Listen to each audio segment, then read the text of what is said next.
Dnes sa nachádzame v japonskom meste Nagoja a budeme sa rozprávať po slovensky s japonskou sopranistkou Nao Higano, ktorá študovala v Bratislave na VŠMU a momentálne je v Japonsku v rámci série vystúpení. Ďalšie podrobnosti sa už dozviete z rozhovoru.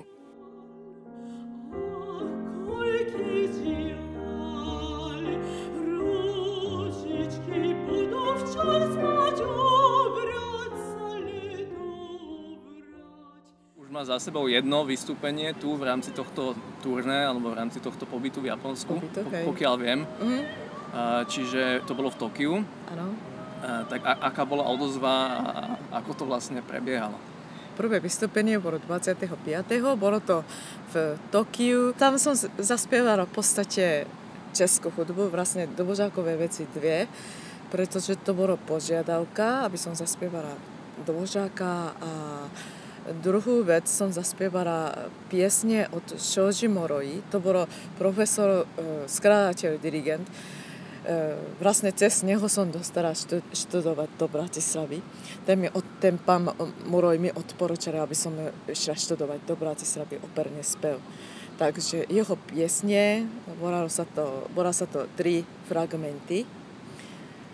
Tak to bolo veľmi pekné vystúpenie, pretože to nebolo iba ja, ale ja som mala tak 4-hodinové vystúpenie a ostatné boli 3 zbory, ktorý pán Moroi dirigoval. A bola tam aj pani manželka a bola veľmi nadšená, že som zaspievala jeho piesne. Čo som aj v Prahe zaspievala niekoľkokrát. Na Slovensku takisto som spievala tiež v Bratislave v Mirvachovom paláce. Takže aj na Slovensku som ho viedla a som rada, že to tak akože môžem robiť taký mostík, že si myslím, že má to veľký význam a jak to vieme, že Japonci majú radi vážnu hudbu a mali sme aj slušných návštevníkov, takže to bolo prvý koncert. Je dvořák obľúbený v Japonsku? Tak samozrejme, Japonci to vníma tak úplne ako fenomén. Viac by som povedala, že je to ozaj genius. Teda ja si osobne myslím, aj k tomu sa vraciam veľmi ráda, pretože aj ku Japoncov je to veľmi blízka tá hudba. To je zaujímavé, že tá hudba je vždy niečo ako blízko k prírode. Že tá slovanská hudba je celkom tak akože bližšie, hovorí sa, že k východe, ale obzvlášť dvořáková hudba, to je taká proste podsta k človekovi, alebo proste podsta k prírode. Je to úžasné. No a Japonci samozrejme, ja som sa vyrastala do 20 rokov som bola v Japonsku a mali sme hudobnú výchovu, takú klasickú európsku, to určite poznáš. Som sa vyrastala skôr tak v európskej hudbe. Mali sme v rámci vyučovanie všelijaké pesničky sme spievali a medzi nimi bolo aj dvořák, napríklad tretia časť je novosvetské, čo je známa, že tam to sa ako v japonskom texte normálne sa to spieva. Nemusia každý vedieť, že je to česká hudba, ale každý Japonci to pozná, toto melódie. Ako si sa vlastne dostala z Japonska na Slovensko a do Čech? Bolo to práve vďaka hudbe? Áno, vďaka hudbe určite, pretože ako som vám povedala predchádzajúci, že som sa vyrastala síce v Japonsku, ale hudobnú výchovu sme mali aj európsku, takmer. A ja som mala šťastie, že som sa stretla s pánom profesorom Moroim, ktorý mi odporučil, aby som išla študovať operný spev do Bratislavy, pretože Bratislava je známa, že rodí tých operných úžasných spevákov. Takže mala som ešte šťastie, že som dostala 90. Čiže ešte tesne po padnutie komunistický režim. Takže profesorovia boli ochotní a boli viacerých a študenti menej. Dneska je to troška o inom. Každý fakulty musia mať hravy a tým sa to dostáva podpory. Čo si myslím, že ako nemusí to byť po každých, pretože predsa umenie je troška iné ako počet, ale kvalita. Takže mala som veľké šťastie, že som dostala na VŠMU a tam som bola stážistkou, bola som 5 rokov a potom som dostala k doktorantským štúdiom a tam som v podstate 3 roky mohla dokončiť a získala som titul a v podstate som veľmi spokojná, čo som mohla na Slovensku získať možnosti o spolupráce a aj umelecký rast vôbec. Neuvažovala si po skončení školy nad návratom do Japonska? Ten začiatok, teda štúdium bolo veľmi náročné, pretože som na slovenčinu vôbec nevedela.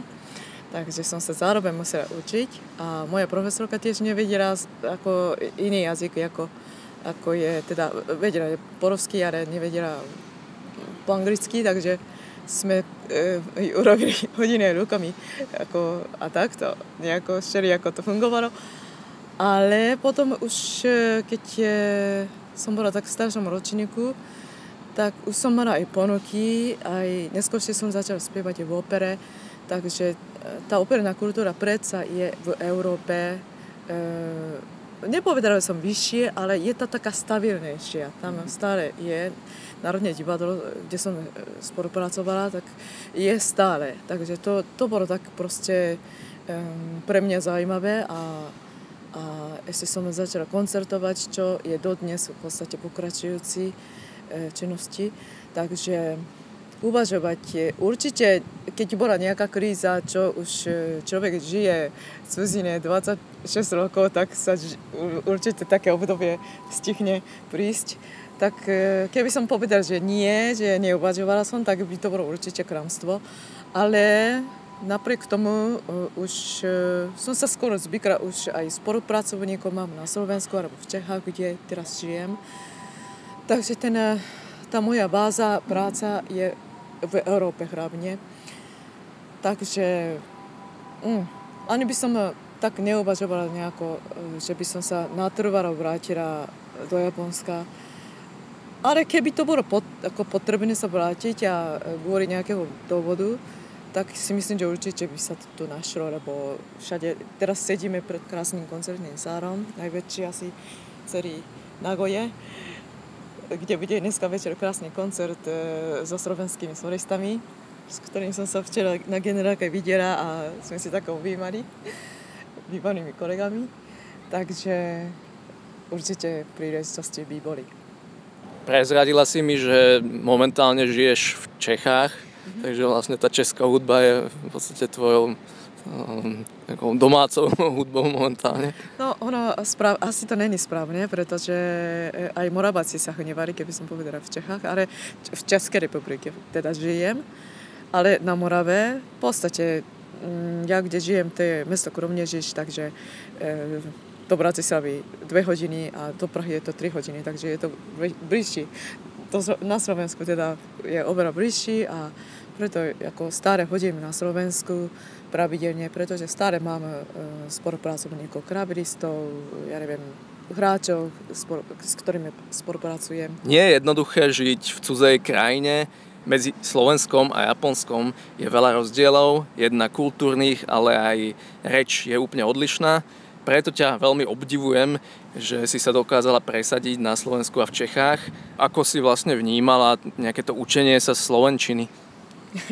Tak ďakujem za pochvalu, ale však keď študent príde študovať, tak sa musí učiť, lebo inak proste nezíska nič. Takže to je úplne základ.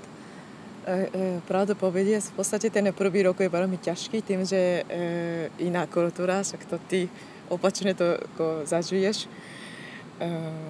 Iná kultúra, iný zvyk a jazyk úplne iný, pretože Japonci vlastne tak, obyčajní Japonci až tak anglicky nehovorí, tak ja som tiež bola medzi nimi v podstate, som ani anglicky moc nevedela, keď som sem teda na Slovensku prišla. Takže to bol ten začiatok veľmi ťažký a najmä tých komunikácie, že iný zvyk a iný jazyk, ale keď som sa už rozhodla, že idem ďalej a že nebudem bývať vtedejšou spolužiačkou, ktorá prišla tiež z Japonska študovať jej spev, tak už treba, ja si myslím, že keď cudzinec príde študovať, tak už treba bývať s ľuďmi, ktorí študuje a odtiaľ to pochádza, čiže Slovákmi. Tak som sa rozhodla, že predsa musím, pretože operný spev je viac než porobiť sa práca je o jazykoch.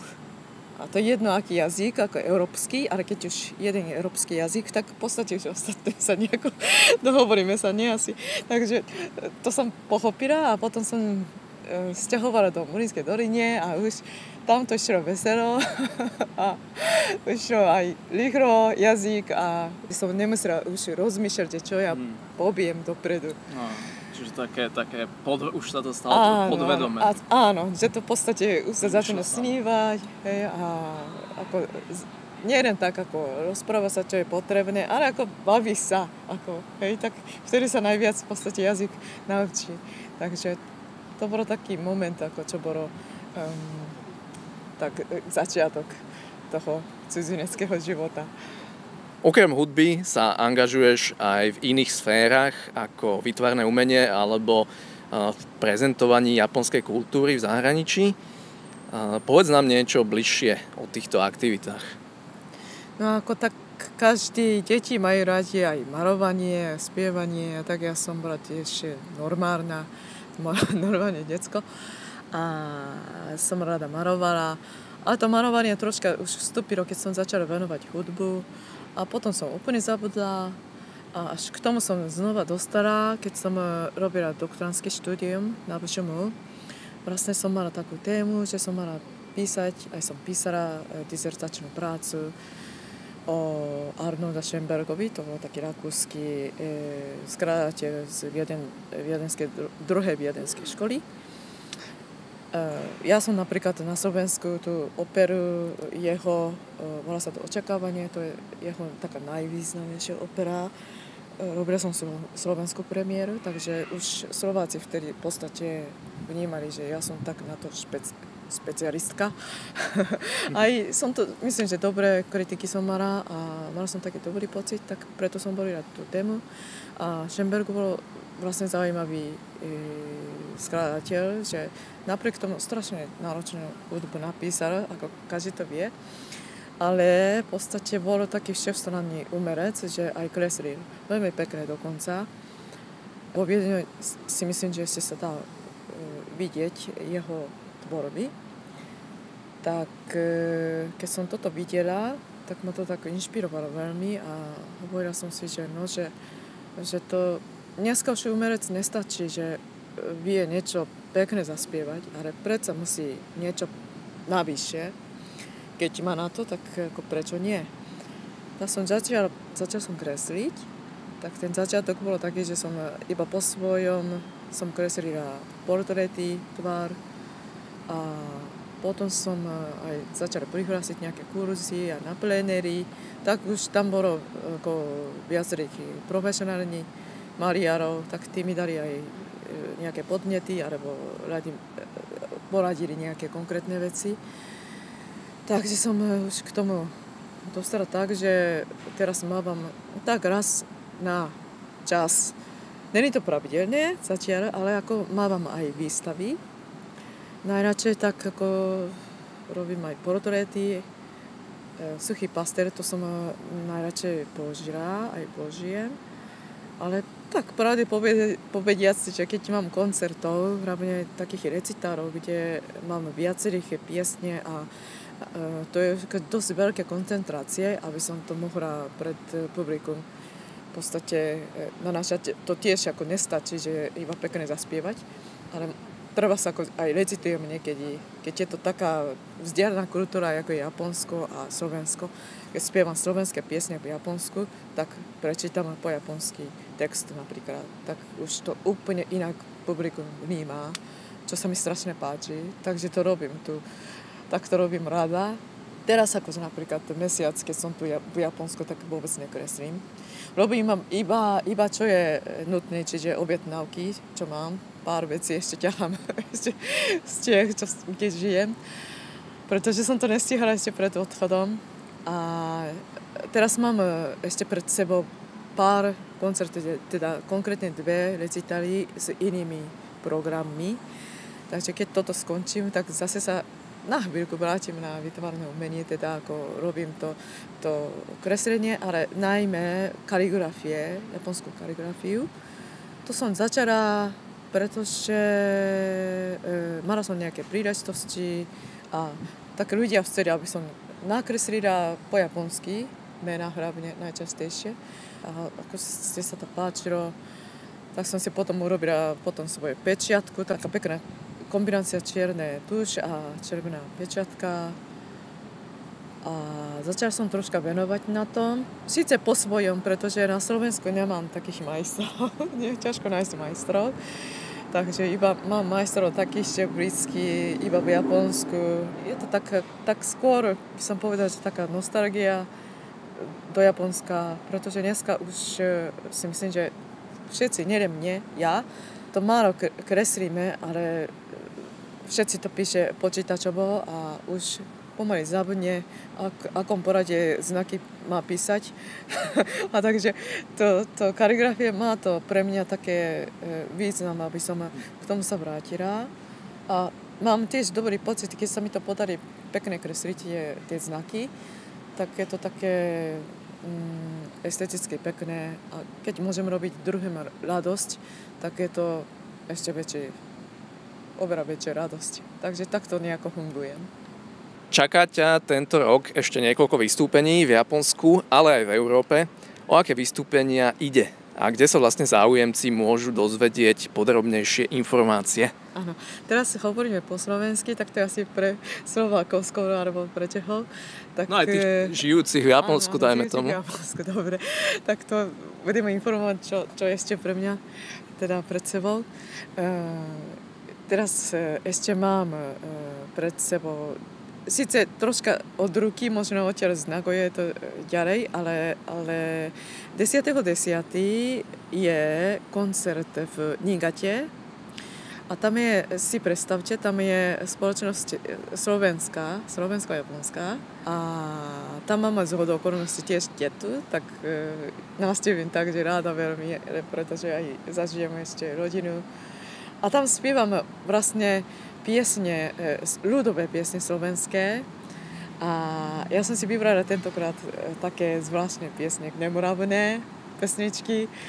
A nemoravné to neznamená, že ako hej, že také nestročné to nie, ale ako také pesničky, ktoré je pre Japoncov dosť ako prekvapujúci, že sa spieva také veci, že sa môže také, napríklad zvojnické pesničky, ale ako aj nielen to, ale ako nejaké lásky a tam vražda, všelijaké takéto pesničky a samozrejme prečítam preklad a toto je tak jeden projekt, ktorý aj budem ešte aj v Tokiu budem spievať 25.10. Takže toto mám tiež ako taký jeden program. A k tomu som ešte pripojila Dobožákovú hudbu, pretože Dobožák napísal krásny cyklus piesní, volá sa to Cigánske melódie, je to veľmi známa vec. Ale tá cigánska melódia je to taká v podstate o prírode, zase ako Dobožákovi, o prírode a o človekovi. Nie len iba cigánske tie kolority, ale ako je človek schopný urobiť krásne umenie. Pretože cigáni sú také proste nadaní na hudbu, nadaní na také umenie. Oni sú narodení v podstate voľnosti a to je tak úžasné a ja si myslím, že človek sa môže strašne veľa učiť z toho. Najmä dnesná doba, jak je počítačovo, že neseďte celý deň ako pred počítačom, ale hoďte si ho vlastne prejsť, alebo zaspievajte. To si myslím, že veľký ako význam to má, tak vlastne preto som vybrala ten cyklus. Takže to je koncert 16.10. v Niigate a potom 25.10. to bude v Tokiu, v Gotande. A ešte máme jeden vystúpenie v mojom vlasti, to je Chiba, v jednej strednej škole, kde som absolvovala, tak ma volali, pretože má tam 50 výročí. A že idem zaspievať s jedným veľmi šikovným mladým klaviristom, volá sa Akira Naito. To sú také 3 koncerty a ešte jeden mám taký zvláštny koncert, kde spievam iba české hudby. že v Tokiu existuje niekoľko spoločností česko-japonských. Tak jedna z tých, ako sporiada pravidelné koncerty a jedna moja známa úsuristka, ktorá bola koncertná majsterka Plzeňskej filharmonie, volá sa Chiaki Yamazaki, tak ona mi v podstate navrhla, že by sme spolu niečo urobili, nejaký koncert spolu s klavírom a s husami. Čiže komorná hudba, české hudby. Tak tam zaspievam troška modernejšie české hudby, napríklad Ľubomír Sluka. A ešte tam zaspievam zvláštnu pesničku, ktorá sa volá Verše psané na vodu. Je to od českého fenoména dirigenta Rafaela Kuberika, ktorý je teda najlepší dirigent 20. storočia, v podstate dá sa povedať. Tak je strašne neznáme, že on v podstate prestal dirigovať v staršom čase, že začal venovať na kompozíciu. Tak vtedy vlastne písal túto skladbu, Verše psané na vodu, čo je originálny text japonská waka, prekladané do českého jazyku. Tak ja keď som túto pesničku prvýkrát videla, tak som samozrejme vedela, že to budem spievať, pretože je to úžasné v tom, že je to moderne napísané, ale je tam aj tónina a ten sprievod, alebo proste tá hudba je taká liedka, ale zároveň tak strašne hlboká. Je to nádherná vec, takže toto zaspievam tiež v tom koncerte v Tokiu, v Megro. Keď sa vrátime naspäť do Čiech, teda do Českej republiky, tak hneď už za 3 dní mám koncert v Ružomberok a v Kosiciach, tak tam robím v podstate veľmi moderné hudby, české a slovenské, v podstate slovenské viacej. No a bude aj premiéra, si predstavte, slovenský skladateľ Peter Mahajdík napísal haiku, to bude premiéra a ja budem spievať po japonsky, on mi napísal po japonsky, v podstate je to pre klavír, pre soprán, pre klarinet a ja spievam v podstate s klavíristkou Zuzanou Biščákovou dlhší čas. A teraz asi pred 2 rokmi sme začali spolu robiť nejaké spoločné projekty s Martinom Adamíkom, klarinetistom, ktorý je vynikajúci, ale nemá 20 rokov, ale je tak šikovný, že je momentálne študent na Brněnské JAMU, ale vyhral konkurs do parížského najlepšieho orchestra Contempla, tak tam hrá pravidelne, takže je dosť teraz závisí na jeho voľný čas, kedy môže prísť na Slovensku, tak vtedy v podstate urobíme taký turné a teraz hneď, keď ja sa vrátim, tak máme koncerty. Spievame tam okrem Mahajdíka premiéru Irisa Segi, to je skladateľka slovenská známa, výborná, okrem toho výborný človek, tak žijúca v Švajčiarsku, tak jej skladby spievame dve. A ešte máme ďalších, myslím, že viaceré českých a slovenských súčasných skladieb. Máme aj klasiky, medzi nimi niektoré koncertov, kde môžeme hrať aj romantickejšie veci, tak hráme aj od Schuberta Pastier na skale, čo je tak krásne, prirodzené text, tak tiež máme aj taký program.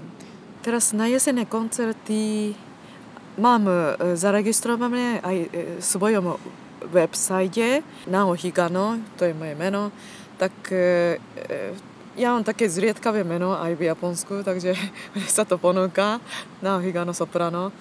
A potom mám aj facebookovú stránku. Pardon, ešte by som doplnil, že tá adresa je naohigano.com. Áno. naohigano.com, alebo potom ako novšie informácie získate na Facebook, tak tam je Naohigano ako soprano. Keď dáte, tak to hneď nájdete. Ja som jediná Naohigano, takže to nájdete 100%. A ste vítaní, tak keď mi dáte, ako páči sa mi, tak budem strašne šťastná. Ďakujem. Dobre, tak ďakujem pekne za rozhovor a dúfam, že ťa ešte uvidíme niekedy v blízkej budúcnosti. Veríme, že sa takto stretneme, pretože ja si myslím, že každé stretnutie je o zdobe. V podstate ani jedna stretnutie neexistuje, že náhodné. Vždycky to má nejaký význam a uvidíme, sa stretneme.